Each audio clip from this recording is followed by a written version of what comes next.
So we're going to start with 5 whole eggs. Okay. And some Semifreddo recipes use egg whites instead of, folded in separately, but those cut a little funky. So we're going to go ahead and use the whole egg like this with the yolk. All right. So we're going to pour the eggs and the sugar right into this mixer, and we're going to whip them up. How much sugar was that? That was a cup of sugar. Okay, cup of sugar. So we're going to really get these going. Okay, good. So light and fluffy. You want to get them light and fluffy. Light and fluffy. So we're going to add some butter.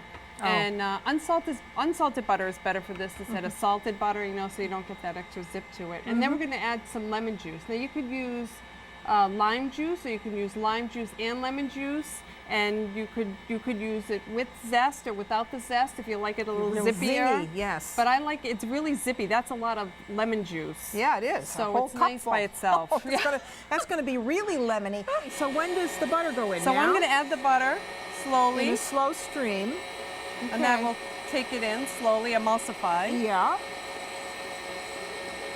And then we're going to go ahead and let that whip for a second. Okay. Get it stiff. And then we're going to add this, lemon juice. The lemon juice, okay. Well, the lemon juice will deflate the batter a little bit, but that's okay. Okay. And then, is it ready at that point? No, then we're going to cook it. Okay. So why don't we turn this on? So you want to turn this on. All right, and so now you have a double boiler. So we have water in the bottom, and we have our pan on top, and we should probably tell them it's important that this pan does not touch the boiling water too much, because we don't want to curdle those eggs. No. Okay. And to make sure it's a nice steady heat. And if you don't have a double boiler, you can rig one up with a metal bowl and a big saucepan. That's my kind of cook right there. Okay. Okay, so I'm going to add the lemon juice. Okay. And as I said, it's going to deflate a little, but that's okay because we're going to still whip some air into them. All right, good. So it's nice. That looks great.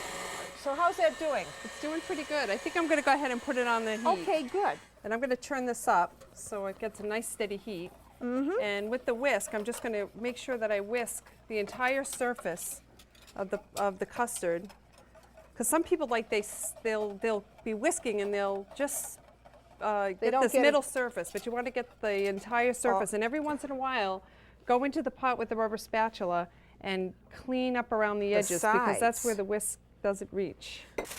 I like to wipe off the bottom of these pots so that no water gets into the bowls that I'm pouring them into.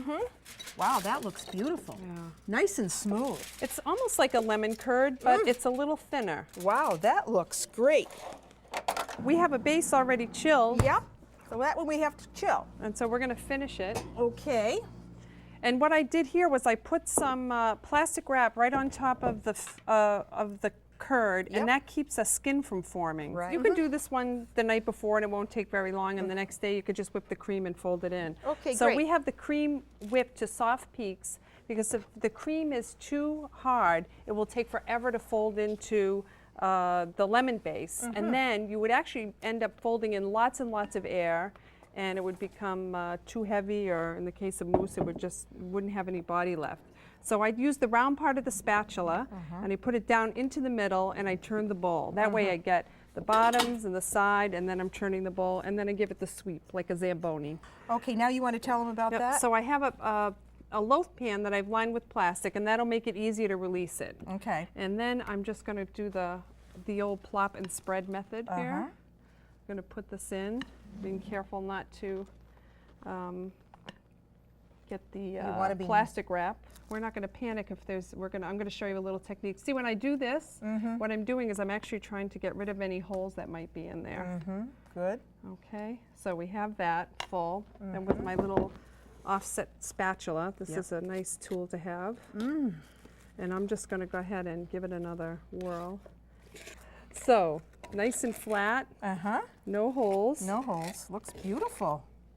And now, because lemons go so well with pistachios, when we're thinking of southern... I like that. Pistachio nuts. And we're just going to sprinkle those right on the top. And this is actually going to end up being the bottom. Wow, that's beautiful. We're going to invert it. And these are just kind of nice, roughly chopped, chunky pieces, so you can really taste the pistachio. Gorgeous. And then just give it a little pull Uh-huh. so you don't get any of the ice cream on. Do you need foil over that or no? I think No, it's fine this like is good. Uh-huh. There we go, perfect. Okay. And then we'll pop that in the freezer. All right, but we're not done because you've got a surprise to go with this, You know, don't you? we have a blueberry compote. How long does this take in the freezer? Overnight. Okay.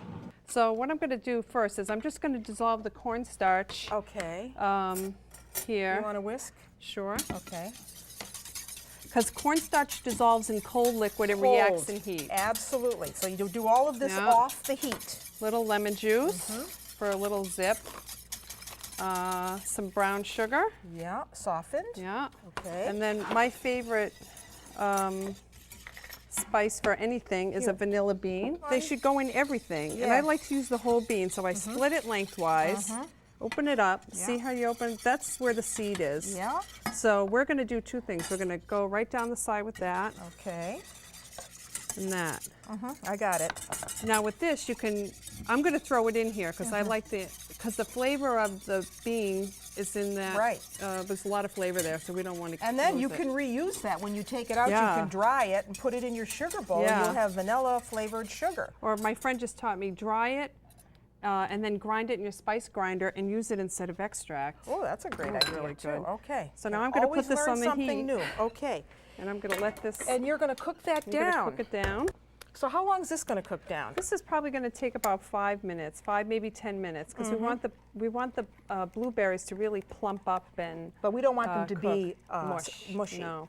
And Okay. that's what the cornstarch will help us do. Actually, you don't really need cornstarch with blueberries because they have the natural pectin in That's them and right. they thicken up nicely. They're kind of like apples. Yeah, you know, but with a lot we of want to pectin. have a little juice and we want to thicken up the juice a little bit. Is that just Nice. going to cool down now? Going to cool down now. Okay.